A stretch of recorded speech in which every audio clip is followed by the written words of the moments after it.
Hello everyone and welcome to 516 Daddy Gaming. I am EJ Dennehy and today I'm going to bring to you my first ever commentary video with a cheeky 7 kill solo win.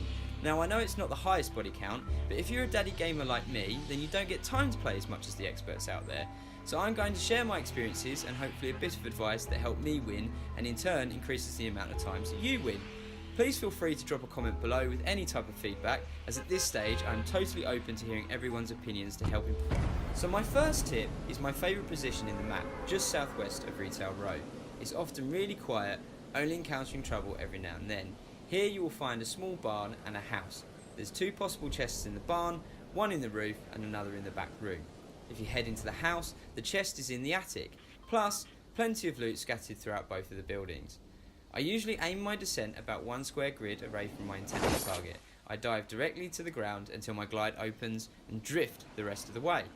In this clip I do pull back a little, as I do notice my surroundings was quite busy. I wanted to check where the rest of the players were headed in case my zone was compromised. Bear in mind, hesitancy can have a negative effect, as it means the faster players can beat you to the easiest gun locations and put you in a lot of trouble quickly. Despite my best efforts, hacking players to death is about as successful as a chocolate teapot. In this game, I do land with another player, so I quickly run to the chest inside the barn and collect what I can.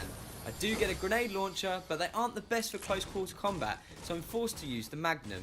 I hop up behind, stay composed, and take the 2 shots for a comfortable kill.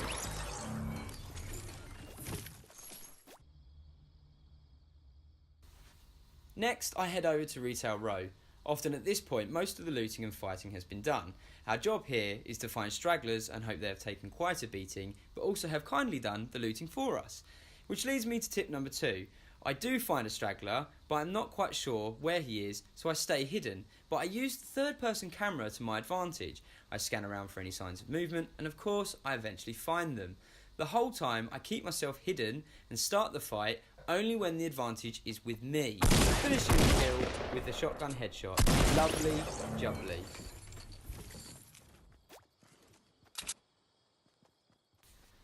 Moving in with the circle, my next location takes me to Dusty Depot. It's looted clean, so I plan to carry on my merry way. I don't have to be this quick, as I still have plenty of time in this round, but I do like to get in the circles early-ish. If you get caught trying to beat the storm, you can't be as stealthy and often will get killed by other players catching you on the run. Just how I do here with my 3rd kill. Leading me on to my tip number 3. Build, build, build!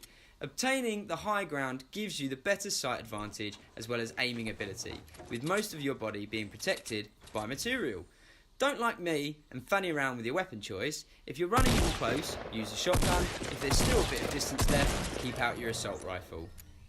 Building isn't just for offensive moves though. I actually find myself in quite a spot of bother here, sandwiched between 2 players, one in the circle and one running behind me, taking quite a bit of damage whilst I'm at it.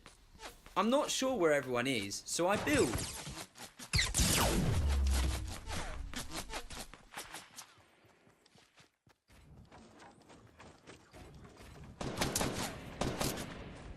In quick situations like this, surround yourself with walls and then a staircase. Easy, simple and super quick. I force the player to build up himself, too high may I add. Now I can compose myself again with another shotgun to the face. I encase myself so I can re-heal. The second player takes a few pop shots, but all my building has concealed my location now and it gives me a breather.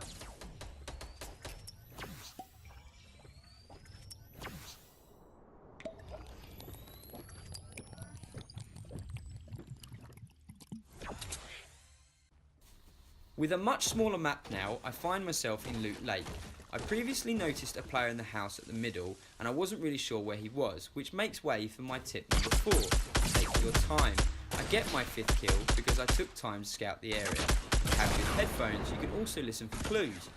I heard the guy chopping wood, so I sussed it was a good opportunity that he wouldn't have his gun out. I continued to take my time, I stayed crouched for quite a movement, it also makes your shooting more accurate by the way, and I lined up my shots before I went for the kill. He does react quickly, but not quick enough. I am now in the final 3, whoop whoop, and I don't have the foggiest where the last 2 are. Going back to a previous tip, I'm using my stairs to stay hidden and the 3rd person camera to look around. I'm taking my time here because of the stairs in front of me on the hill. I can safely deduce someone is using the high ground. So here's tip number 5, my final tip.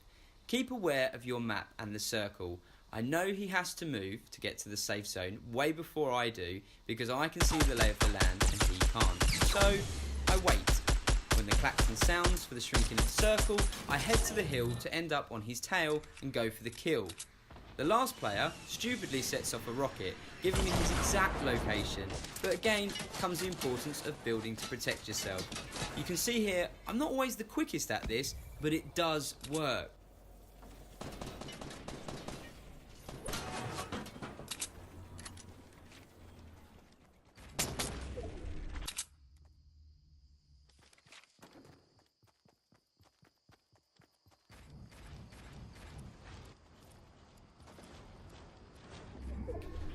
At the end, my building is pretty atrocious and I end up trapping myself, but because I have practice I can quickly make a door out the back. Funnily, the first building I made acts as a bit of a distraction, and because he shoots to take it out early, it reveals his position and I end up taking the final kill. Winner, winner, chicken dinner.